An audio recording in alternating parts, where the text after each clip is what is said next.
Saudara-saudara jemaat yang dikasihi Tuhan, selamat sore. Majelis Jemaat GPIB Bethel Bandung mengucapkan selamat beribadah kepada seluruh warga jemaat dan simpatisan dalam ibadah keluarga pada hari Rabu, minggu kelima sesudah Paskah. Dan ibadah keluarga pada sore hari ini bertemakan kasih yang ilahi berdasarkan bacaan 1 Korintus 13 ayat 8-13. Rasul Paulus sesungguhnya sedang menegaskan tentang perubahan tingkah laku dalam diri setiap orang yang percaya, yang dewasa iman. Seorang yang dewasa pasti berkata-kata, merasa dan berpikir secara berbeda dengan seorang anak kecil. Perubahan itu terdapat dalam yang sementara, tidak sempurna atau sebagian, menuju yang kekal, yang sempurna dan lengkap. Transisi inilah yang dimaksud Paulus adalah antara kesementaraan hidup di dunia dan kekekalan di surga. Pemberita firman pada ibadah keluarga saat ini adalah Pendeta Frans P. Silitonga. Kiranya ibadah online ini menyenangkan hati Allah dan membawa kebahagiaan ke dalam rumah tangga kita semua. Marilah menyambut firman Allah yang ada di antara kita, menyanyikan puji-pujian sukacita karena Tuhan Allah selalu bersama dan ada di antara kita.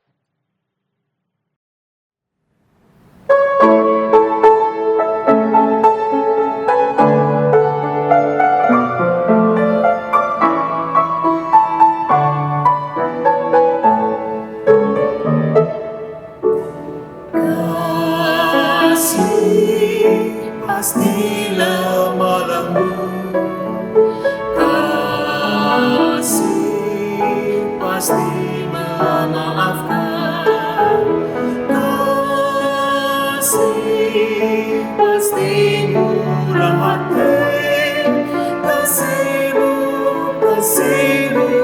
Tuhan.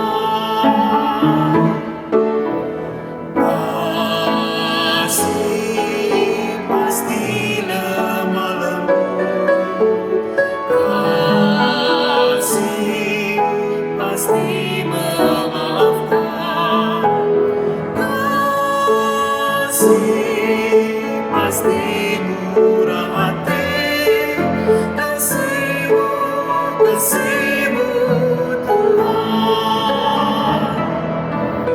Ajarilah kami ini saling mengasihi, ajarilah kami ini saling mengampuni, ajarilah kami ini kasih-Mu ya Tuhan, kasih-Mu kudus tiada batasnya.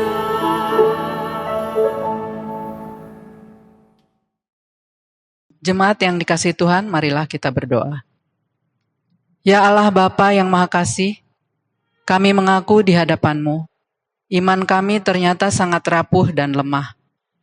Kasih dan pengharapan kami sangat goyah. Kami begitu sering khawatir dan takut. Kami gamang mengambil keputusan-keputusan sesuai dengan tuntutan iman dan hati nurani kami. Kami meragukan kekuatan-Mu, menjamin kehidupan dan masa depan kami. Sebab itu kami condong memikirkan diri sendiri saja. Kami sering tergoda untuk menyimpang dari hukum dan kebenaran demi mendapatkan penghasilan. Kami mengaku dalam hati, uang sering kami anggap lebih bernilai dan berharga daripada kebenaran dan kasih. Itulah yang membuat kami begitu mudah digoda, melakukan yang bertentangan dengan kehendak-Mu. Kasihanilah kami ya Allah, ampunilah kedangkalan iman kami. Bangkitkanlah kami dengan kuasa Roh Kudus, agar kami kuat dan berdaya melakukan yang benar dan baik selama kami hidup di dunia ini untuk kemuliaan Kristus. Teguhkanlah hati kami, terlebih melalui firman-Mu ya Allah, di dalam Kristus Yesus. Amin. Pembacaan Alkitab pada hari ini adalah dari Perjanjian Baru, yaitu 1 Korintus 13 ayat 8-13. 1 Korintus 13 ayat 8 sampai 13 yang menyatakan, kasih tidak berkesudahan, nubuat akan berakhir, bahasa roh akan berhenti, pengetahuan akan lenyap. Sebab pengetahuan kita tidak lengkap, dan nubuat kita tidak sempurna. Tetapi, jika yang sempurna tiba, maka yang tidak sempurna itu akan lenyap. Ketika aku kanak-kanak, aku berkata seperti kanak-kanak.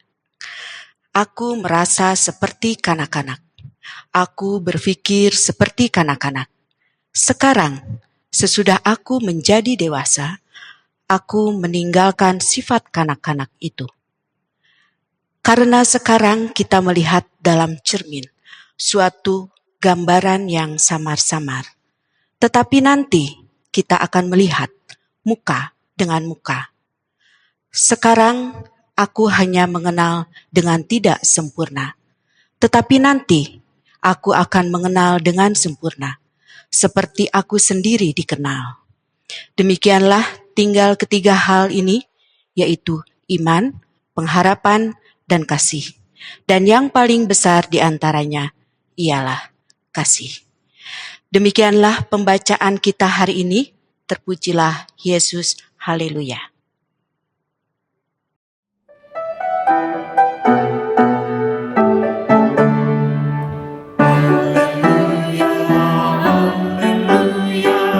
Nama Tuhan terpujilah. Haleluya, haleluya. Nama Tuhan terpujilah.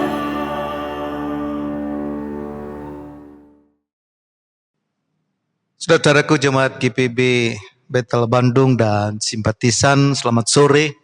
Kembali kita berjumpa di ibadah keluarga pada setiap Rabu, tapi kita memakai ibadah secara online. Dan ibadah kita bertema kasih yang ilahi. Nah, saudaraku yang kasih dalam Tuhan Yesus Kristus, Rasul Paulus dalam ayat-ayat sebelum bacaan kita, yaitu ayat yang pertama hingga yang ketujuh, sudah menjelaskan seperti apa kasih yang sejati. Kemudian ia juga melanjutkan pembahasannya dengan menunjukkan bahwa kasih itu lebih mulia, lebih utama, lebih penting daripada karunia rohani. Mengapa kasih lebih penting daripada karunia rohani? Jawaban Rasul Paulus cukup sederhana. Karena semua karunia rohani sifatnya terbatas, akan sirna, akan musnah, dan akan lenyap. Tetapi kasih akan terus ada sampai kekekalan. Nah, di surga nanti tidak akan ada karunia rohani yang kita perlukan. Di sana hanya ada kasih antara kita dengan Allah dan kasih Allah dengan kita. Kita akan mengasihi dan dikasih Allah dalam sebuah relasi yang tidak pernah bisa kita bayangkan saat ini. Dalam ayat yang ke-11 dan 12, Rasul Paulus melanjutkan pembahasannya dengan cara memaparkan dua macam ilustrasi.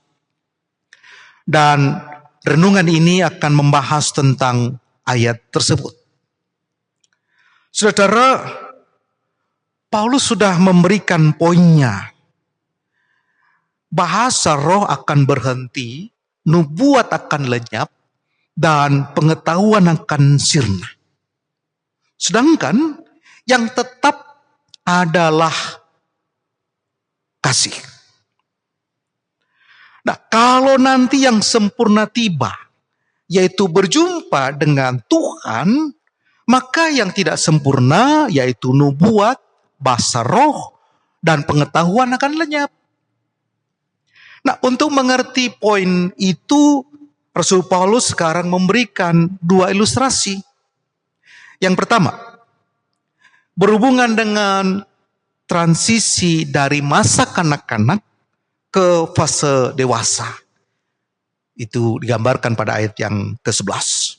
Dan yang kedua, tentang pengamatan sesuatu melalui cermin. Kita bisa perhatikan pada ayat yang ke-13. Nah, saudaraku, walaupun menerangkan inti-inti yang sama, yaitu keutamaan kesempurnaan, tetapi dua ilustrasi ini mengandung penekanan yang berlainan. Nah, saudaraku, ilustrasi pertama yaitu transisi masa kanak-kanak ke fase dewasa, yang tergambar pada ayat yang ke-11.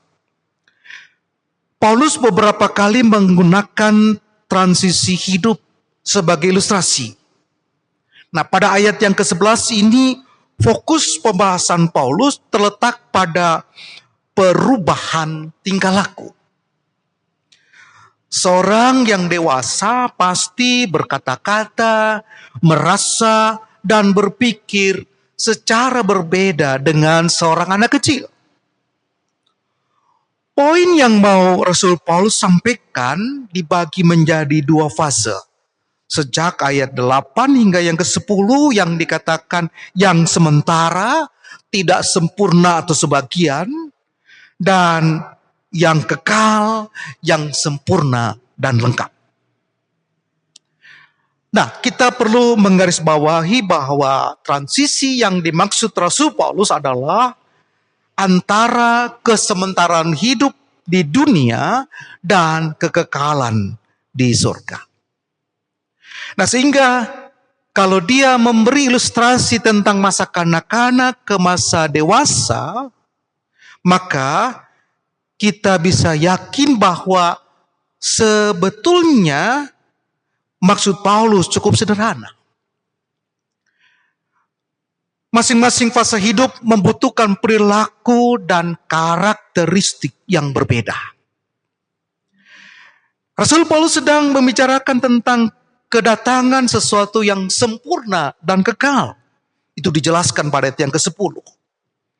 Sebagaimana kita pelajari bersama, hal itu mengarah pada kekekalan di surga.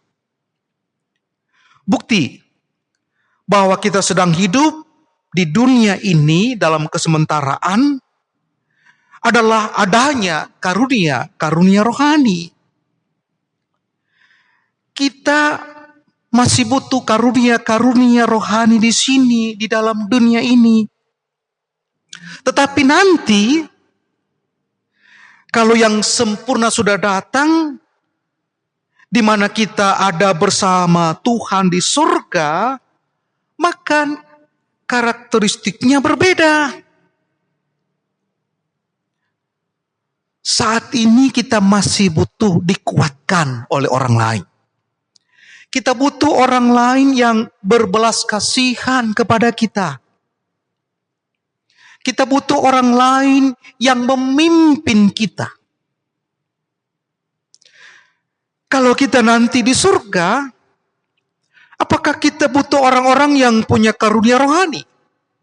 Jawaban yang pasti adalah tidak. Sebab kita sudah berjumpa dengan Tuhan. Di surga, kita bisa bicara tanpa batasan bahasa. Nah, sedangkan di sini, di dunia ini, kita memiliki keterbatasan bahasa dalam mengungkapkan sesuatu. Sehingga Tuhan memberikan bahasa roh untuk orang-orang tertentu, supaya orang-orang itu bisa menyampaikan isi hatinya dengan bebas. Nah, saudaraku, sekali lagi, inti yang disampaikan Rasul Paulus bukanlah perkembangan anak-anak rohani menjadi dewasa rohani. Anak-anak merujuk pada dunia yang sementara, sedangkan dewasa merujuk pada keadaan nanti saat kita ada di surga.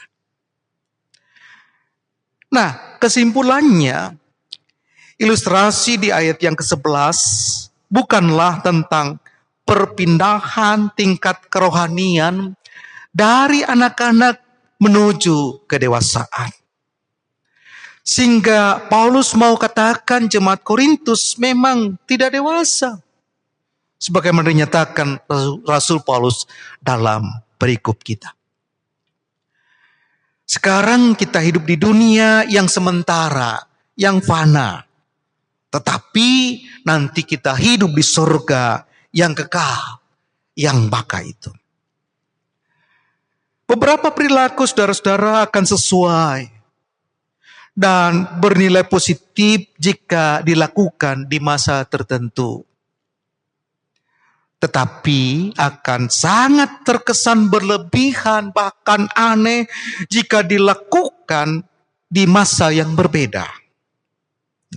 Dalam kalimat yang sederhana, ada perbedaan yang besar antara kanak-kanak, memang untuk anak-anak, dan kekanak-kanakan untuk orang dewasa yang berperilaku seperti anak-anak. Berbagai karunia rohani hanya sesuai dan bermanfaat untuk masa sekarang di dunia ini. Nah, pada saat orang-orang percaya sudah berada di surga, semuanya itu tidak diperlukan lagi. Itulah maksud Rasul Paulus. Sekali lagi, masing-masing fase kehidupan memiliki karakteristik yang berbeda. Tuhan menjaga kita melalui karunia-karunia rohani ketika kita hidup di dunia yang sementara. Tuhan menumbuhkan iman kita melalui keragaman karunia rohani. Nah, kita akan meninggalkan semua karunia rohani yang kita miliki jika kita sudah berada di surga. Fase hidup yang berbeda.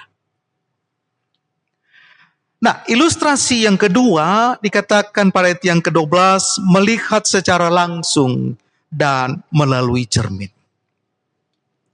Saudaraku, cermin merupakan refleksi sempurna dari sesuatu yang asli, yang tidak bisa kita lihat. Dalam hal ini, metafora cermin dipakai untuk menyampaikan pesan yang positif. Berbeda dengan budaya modern di mana sudah tersedia semacam video dan lain sebagainya. Metafora cermin bisa merujuk pada penglihatan yang tidak secara langsung. Kendati demikian, tidak peduli sebening apapun sebuah cermin, benda yang dipantulkan tetaplah bukan sesuatu yang asli. Ini adalah makna yang kedua. Yang ketiga, arti yang lain dari kata cermin adalah sarana melihat diri sendiri atau yang biasa kita kenal dengan sebutan introspeksi diri. Bapak Ibu jemaat bisa bandingkan di dalam Yakobus pasal 1 ayat yang ke-23. Dalam hal ini cermin berfungsi untuk memberitahu kita bahwa ada yang tidak baik dalam diri kita, sehingga kita langsung memperbaiki diri. Saudaraku, dari 3 alternatif di atas, yang terakhir terlihat paling cocok dengan konteks ayat 12. Rasul Paulus menambahkan gambaran yang samar-samar, lalu mengkontraskan dengan pertemuan secara langsung, yaitu muka dengan muka. Seolah tidak ingin memberi celah sekecil apapun untuk kesalahpahaman, Rasul Paulus menerangkan pengetahuan parsial yang kita miliki sekarang dengan pengetahuan lengkap di sorga. Dengan kata lain, betapapun beningnya cermin, refleksi yang dihasilkan tetaplah tidak sempurna. Jadi Rasul Paulus ingin memberitahu kita bahwa apapun yang kita tahu sekarang tentang Allah melalui karunia-karunia rohani, semua itu sifatnya tidak sempurna. Sifatnya seperti melihat cermin. Sungguh akan jauh lebih indah dan jauh lebih mulia ketika kita berjumpa muka dengan muka bersama Tuhan. Nah, saudaraku, apakah ungkapan ini menunjukkan bahwa di surga nanti kita akan mengenal Allah secara sepenuhnya? Kita memang nanti bertemu muka dengan Tuhan, dan pengetahuan kita tentang Tuhan akan terus bertambah. Apakah nanti di surga kita akan bisa memahami Tuhan dengan sempurna? Nah, jika surga memang berada dalam kekalan dan setiap hari pengetahuan kita bertambah, apakah kira-kira pada satu titik kita bisa memahami Tuhan dengan 100%? Apakah ini mengajarkan bahwa kita akan menjadi Maha Tahu? Nah, saudaraku, tampaknya bukan demikian. Secara teologis, kita juga tidak mungkin mampu memahami Allah sepenuhnya. Kita adalah ciptaan. Kita tidak Maha Tahu. Bahkan sampai di surga pun kita tetap akan menjadi ciptaan. Kita tidak berubah menjadi Allah. Status kita tidak akan berubah menjadi pencipta. Kita tidak bisa menjadi Maha Tahu, sebab itu hanya milik Sang Pencipta. Itu adalah sifat Allah yang tidak bisa dibagikan kepada ciptaannya. Manusia bisa tahu sesuatu, tetapi manusia tidak akan pernah bisa menjadi Maha Tahu.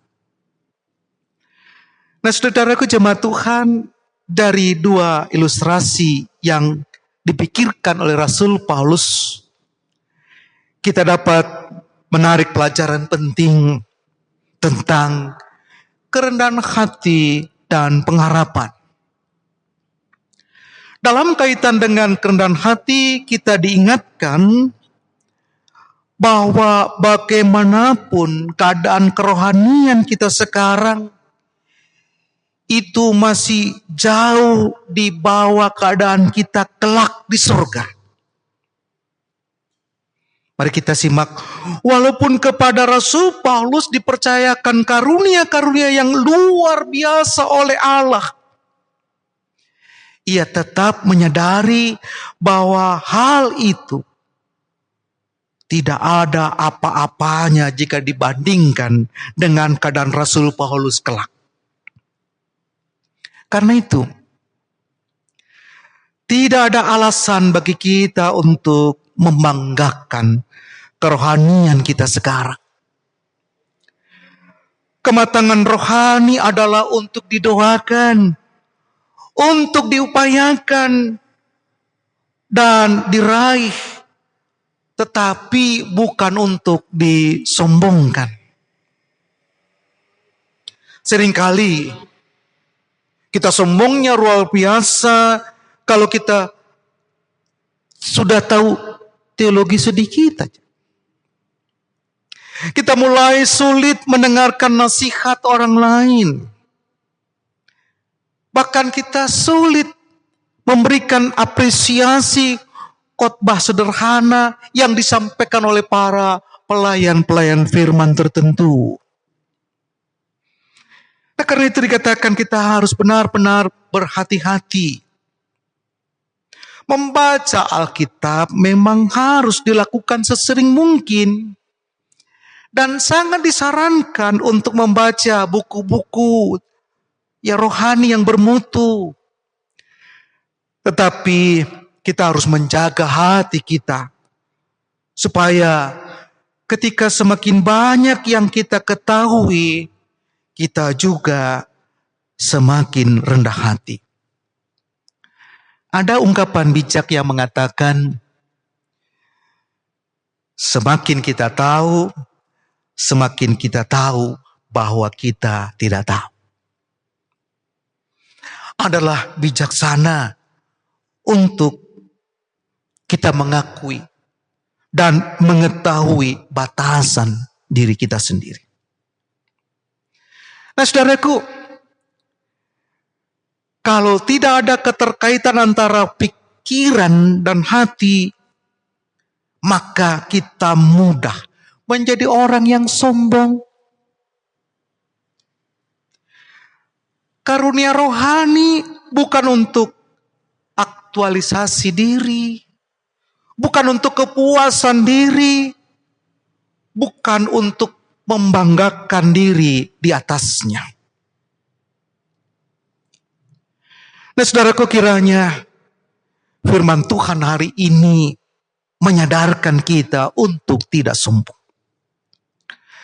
Karena bagaimanapun dan apapun yang kita ketahui sekarang, berapa banyak pun yang kita ketahui tentang Allah sekarang ini, tetap tidak bisa dibandingkan dengan yang akan kita ketahui di sorga nantinya. Di sorga kita akan melihat muka dengan muka. Semuanya menjadi jauh lebih jelas. Saudaraku, tanpa korban Kristus di kayu salib, kita tidak akan mungkin bisa menikmati persekutuan yang indah itu. Nah, dalam kaitan dengan pengharapan, kita meyakini bahwa semua orang percaya akan menikmati kesempurnaan di surga. Nah, tidak peduli seberapa banyak pengetahuan kita sekarang di dunia ini, kita semua akan mengenal Allah dengan cara yang luar biasa di surga. Kita semua akan melihat Allah dengan cara yang baru, yang jauh melebihi segala pengetahuan di muka bumi ini. Nah, tatkala hari itu tiba, sukacita dan kekaguman kepada Allah akan genap. Nah, karena itu, teruslah berharap kepada Tuhan. Nah, saudaraku, masing-masing kita memiliki kemampuan yang berbeda. Kita punya berbagai keterbatasan untuk bisa memahami segala sesuatu di dunia ini. Sehingga mungkin ada di antara kita yang iri dengan orang lain. Tetapi firman Tuhan menghibur kita untuk teruslah berharap kepada Tuhan. Teruslah membaca firman Tuhan. Teruslah membaca buku-buku kekristenan yang bermutu. Kelak di sorga kita akan berdiri sama di hadapan Tuhan. Saat ini kita masih hidup dalam kesementaraan. Tuhan memakai berbagai macam karunia rohani supaya kita manfaat perhatikan dan hargai, serta mempelajarinya dengan sungguh-sungguh. Semua orang akan terus bertumbuh, makin mengenal Tuhan. Ketika kita mau berbagi dampak positif dari karunia-karunia rohani yang kita miliki. Sehingga jangan jadi orang Kristen yang suam-suam kuku, kata Paulus. Kita seringkali cuek, ya acuh tak acuh, bahkan begitu-begitu saja. Tidak ada hasrat yang kuat untuk mengenal Tuhan lebih lagi dan lebih lagi. Kita akan mengenal dan menikmati Dia dengan cara yang luar biasa di surga. Sehingga semakin kenal, semakin kagum. Semakin kagum, semakin menikmati Dia untuk selama-lamanya. Nah, saudaraku, kiranya kita terus berhasrat besar untuk mengenal Tuhan. Tambah hari, tambah mengenal Tuhan. Tambah ingin menikmati Allah untuk selama-lamanya. Itulah kasih yang sejati. Tuhan Yesus memberkati kita semua. Amin. Coba Tuhan, mari kita bersama berdoa. Bapa di dalam surga, Bapa yang kami kenal dalam kasih Tuhan kami Yesus Kristus, kami bersyukur di tengah-tengah kami menghadapi akan pandemi COVID-19 ini, kami juga masih merasakan hadirat Tuhan. Kami tetap merasakan akan kebersamaan dengan kasih-Mu. Di tengah-tengah kami boleh melaksanakan ibadah keluarga, sungguh pun secara online. Atas semua itu Tuhan, kami merasakan kasih setia-Mu, selalu menerangi kami, selalu melimpah atas kehidupan kami, sehingga kami juga tetap berikan hati untuk mendengarkan akan firman-Mu. Tanda kami setia, taat beribadah hanya kepada-Mu. Karena itu Bapa, kami tetap berdoa dan memohon berkat-Mu, terlebih untuk bangsa dan negara kami, juga bagi Bapak Presiden dan Wakil Presiden, beserta dengan jajarannya. Berikan hikmat-Mu ya Bapa, ketika mereka mengambil kebijakan dalam rangka menghadapi akan pandemi COVID-19 ini. Terlebih Tuhan, dalam upaya mengurangi akan apa yang berdampak di tengah-tengah kehidupan bermasyarakat, terlebih bernegara ini. Kami menyerahkan mereka ke dalam tangan-Mu ya Bapa. Kami menyerahkan juga para relawan yang ada di garda terdepan. Kami berdoa secara khusus bagi tim para medis dokter yang juga dengan penuh ketulusan boleh mengambil bagian bagaimana mereka mempersembahkan hidup mereka, terlebih bagi mereka yang terpapar COVID-19 ini. Tuhan memberkati mereka, berikan kekuatan, berikan akan kesabaran dalam ketulusan hati yang juga boleh merawat, mendampingi, bahkan menyemangati akan mereka-mereka yang terpapar COVID-19 ini. Kami juga tak lupa berdoa dan mohon berkat-Mu untuk keluarga mereka, untuk sementara waktu mereka harus berpisah, membiarkan akan orang-orang yang mengasihi banyak orang itu dipakai oleh Tuhan untuk boleh merawat, bahkan Tuhan juga mendatangkan kesembuhan melalui mereka.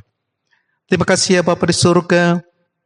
Kami juga tak lupa berdoa bagi saudara kami yang terpapar COVID-19 ini. Mereka yang harus dirawat di rumah sakit, mereka harus menjalani isolasi mandiri, mereka yang juga tetap menantikan akan kesembuhan demi pemulihan kesehatan mereka. Tolonglah mereka ya Bapa, berikan kekuatan-Mu, jamah mereka, berikan akan kesembuhan-Mu. Kami juga tak lupa berdoa dan mohon berkat-Mu ya Bapa, bagi seluruh masyarakat, bagi setiap orang yang merasakan menjadi korban oleh karena dampak pandemi COVID-19 ini. Mereka yang dirumahkan, mereka juga yang harus terpaksa mendapatkan perlakuan pemutusan hubungan kerja. Tuhan menolong mereka, terutama dari segi ekonomi, terutama kesediaan untuk selalu menantikan akan pertolongan Tuhan akan sampai kepada mereka, juga melalui para sahabat dan donatur. Terima kasih ya Bapa di surga, kami boleh bersyukur melalui majelis sinode, melalui Satgas COVID-19, baik IPB maupun juga nasional. Tuhan memberkati, ada banyak orang yang merasakan tangan Tuhan sampai kepada mereka. Demikian juga Tuhan kami bersyukur melalui majelis jemaat GPIB Bethel Bandung, Engkau juga berkarya. Engkau menyatakan bahwa Tuhan, inilah saatnya Engkau menyatakan kasih-Mu.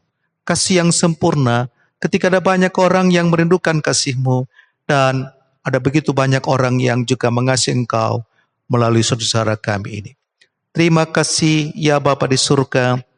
Kami juga tak lupa berdoa dan bersyukur oleh karena keluarga-keluarga boleh melakukan akan ibadah rumah tangga seperti ini. Boleh bersama-sama menghayati akan persekutuan anak-anak Tuhan. Karena itu Bapa, inilah syukur hati kami, permohonan kami, bahkan inilah sukacita kami. Terus memiliki Allah seperti Engkau di dalam Tuhan kami Yesus Kristus. Ya Tuhan, dalam pengasihan-Mu kami mohon. Dengarkanlah doa kami. Pelihara kami dalam kasih Tuhan kami Yesus Kristus yang telah mengajar kami berdoa bersama-sama. Bapa kami yang di surga, dikuduskanlah nama-Mu, datanglah kerajaan-Mu, jadilah kehendak-Mu di bumi seperti di surga. Berikanlah kami pada hari ini makanan kami secukupnya, dan ampuni kami akan segala kesalahan kami, seperti kami juga telah mengampuni orang yang bersalah kepada kami. Dan janganlah kami dalam pencobaan, tapi lepaskanlah kami daripada yang jahat.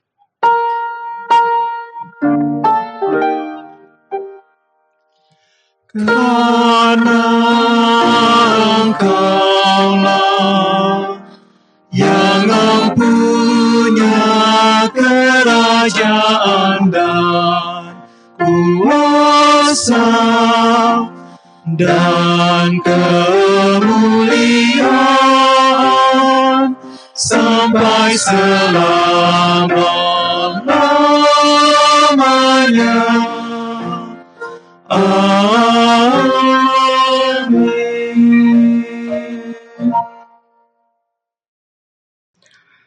Saudara terkasih, Rasul Paulus menguraikan tentang apa yang disebut sebagai kasih yang sempurna.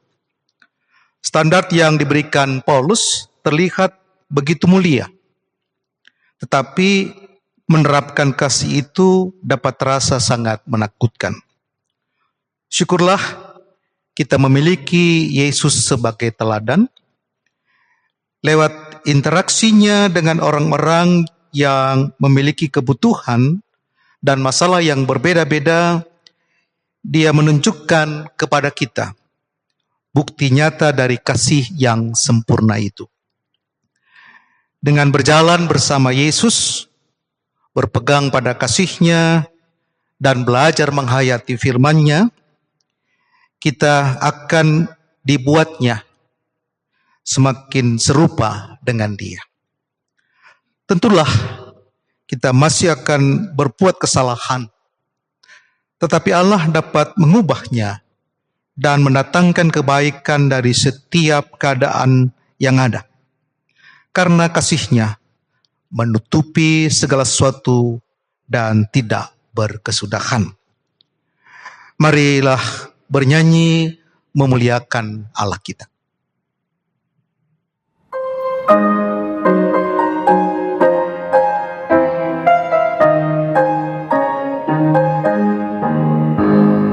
Suka menuturkan cerita mulia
Saudaraku, arahkanlah hatimu kepada Tuhan dan terimalah berkat-Nya.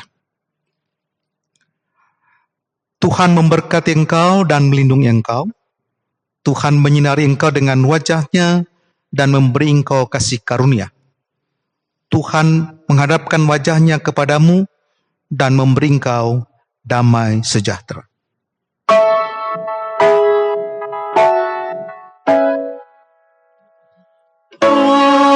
Amin, amin, amin.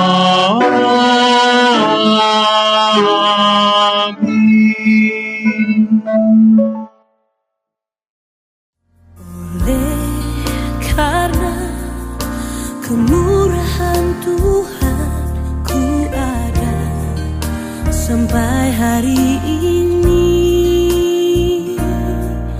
Oleh karena kebaikan Tuhan, janji-Mu terjadi bagiku. Ku sembah Kau Tuhan, ku mengangkat tanganku. Selamanya Kau ajaib bagiku. Ku sembah Kau Tuhan, ku mengangkat wajahku. Selamanya Kau hebat bagiku.